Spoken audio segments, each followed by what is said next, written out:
The railways were built entirely for the advantages of the British.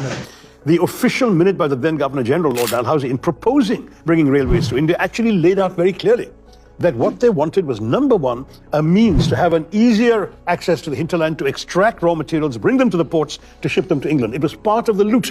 And the secondary purpose would be to be able to send troops into rebellious portions of the country in order to quell them more easily. That was it. It was entirely about colonial extraction and colonial suppression. It had nothing to do with the benefit of the Indians, number one.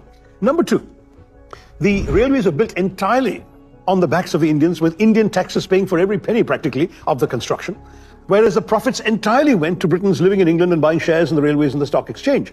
It was the single most profitable investment in Britain in any London Stock Exchange transaction between 1845 and 1875 was to invest in the Indian railways. The railways were run entirely by the British. Indians did not even benefit in terms of employment, from the lowliest ticket collector to the substation masters. Everyone was white and British. Right up to the First World War.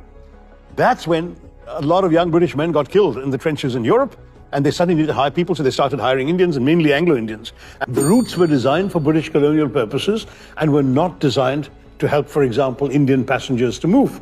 Indian passengers, but they were herded in like cattle. If you want, that was the original cattle class. It was wooden benches or none at all, people shoved in literally like animals, and yet they paid more in terms of the then prevailing national income.